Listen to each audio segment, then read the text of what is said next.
अब आते हैं इस सवाल पर कि भारत और इंडिया में से क्या सही है। संविधान सभा में इस पर खूब बहस हुई थी। यह हमारे संविधान का अनुच्छेद 1 है और उसमें लिखा हुआ है, India that is Bharat shall be A union of states. बड़ी इंटरेस्टिंग बात है कि उस समय डिबेट थी कि भारत का नाम भारत रखें या इंडिया रखें। कुछ लोगों ने आर्यव्रत भी कहा, आर्यव्रत कहा, कुछ ने हिंदुस्तान कहा, सब नाम चले। अंत में सहमति बनी कि नहीं, भारत और इंडिया ही ठीक है। नेहरू जी ने खुल के तो नहीं, पर नेहरू जी के पर्सपेक्टिव से जो बात वहां पर ज्यादा आई वो ये थी कि हमारे संविधान के बनने की प्रक्रिया में जो बहुत सारे एक्ट थे जो अंग्रेजों ने बनाए थे, जैसे इंडिया इंडिपेंडेंस एक्ट 1947 का है, 1935 का एक्ट था, उन सब में इंडिया का इस्तेमाल था। उस समय के भारत की तरफ से जो समझौते अंतर्राष्ट्रीय थे उन सब में इंडिया नाम था। पश्चिम की दुनिया हमें इंडिया के नाम से जानती थी, अमेरिका हो, फ्रांस हो, कोई भी हो, सब इंडिया जानते थे। नेहरू जी का मिजाज जो था वो ये भी था कि हमें ग्लोबल पर्सपेक्टिव में चीजों को देखना है, पूरी दुनिया से संवाद करना है, क्योंकि उनकी रुचि अंतर्राष्ट्रीय मुद्दों में ज्यादा थी, बहुत ज्यादा थी। मेरे ख्याल से इन सब वजहों से तय हुआ कि हम अपना नाम इंडिया रखेंगे, पर इंडिया के बराबर महत्व भारत का भी रहेगा। तो लिखा गया India that is Bharat. India जो कि भारत है, राज्यों का एक संघ होगा। 4 दिन पहले की बात है, मैं हॉलैंड में एक टैक्सी में बैठा हुआ था। इंटरेस्टिंग बात सोच के देखिए, टैक्सी का ड्राइवर मोरक्को का रहने वाला था। उसको जैसे ही पता लगा मैं भारत से हूं, उसने मुझसे यही सवाल पूछा। उसने कहा कि यू आर फ्रॉम इंडिया? मैंने कहा yes. We are listing to a debate India और Bharat, what do you think? मैं बड़ा चकित कि ये मोरक्को का आदमी हॉलैंड में रहता है, इसके मन में ये सवाल आ रहा है।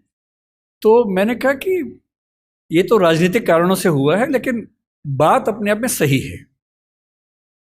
मैंने कहा जैसे बॉम्बे मुंबई हुआ, मुझे खुशी हुई, क्योंकि मुंबई की आबादी के लिए मुंबई में जो मजा है वो बॉम्बे में नहीं है। बॉम्बे तो अंग्रेजों ने नाम दिया था।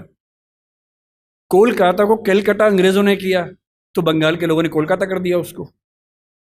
दिल्ली को दिल्ली के लोगों ने दिल्ली कर दिया, दिल्ली ही बना के रखा हुआ है, DILLI, ये होना चाहिए। काहे के दिल्ली भाई, हम क्यों दिल्ली बोलेंगे दिल्ली को? ये सारे तर्क अगर सही हैं, अगर बर्मा का नाम म्यांमार होना सही है क्योंकि उनकी जनता की आवाज तो म्यांमार में है, बर्मा में नहीं है।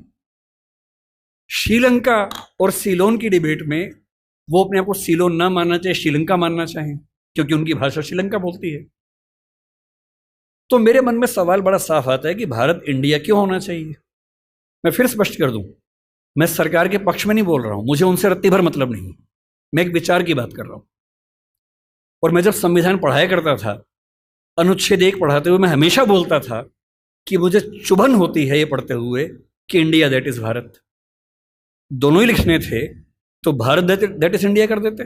अगर दोनों ही लिखने थे, ठीक है, दोनों रखें, क्या दिक्कत है। इंटरेस्टिंग बात इसके बाद है, मोरक्को के उस ड्राइवर ने उसके बाद पता है क्या कहा, हिंदी में अगर बताऊं, बोले अच्छा अच्छा ये मामला है, अब समझ में आया। फिर बोले कि बड़ी इंटरेस्टिंग बात है, हमारा नाम मोरक्को पड़ गया फ्रेंच लोगों की वजह से। मोरक्को के लोग मोरक्को को मगरिब बोलते हैं। और जब मैं सऊदी अरबिया गया, सऊदी अरब के लोगों ने मुझसे पूछा कहां से आए हो, मैंने कहा मोरक्को। उन्होंने इस भाव से देखा कि मैं पागल हूं, बोले नहीं, मगरिब से आए हो।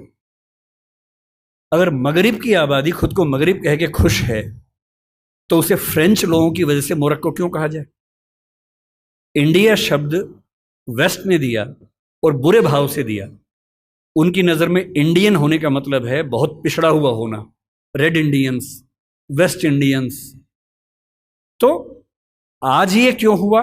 मैं समझता हूं कि राजनीतिक निहितार्थ है और उस राजनीति में मेरी रुचि जरा सी भी नहीं है, लेकिन ये आज हो या कभी भी हो, मैं इस पक्ष में हूं कि देश का नाम देश की भाषा में होना चाहिए और देश की भाषा भारत के पक्ष में है। आप इंडिया भी रख लीजिए, इंडिया दैट इज भारत के बदले भारत दैट इज इंडिया मेरी पहली पसंद होगी। मुझे इंडिया से दिक्कत नहीं है, पर भारत मेरी पहली मोहब्बत है।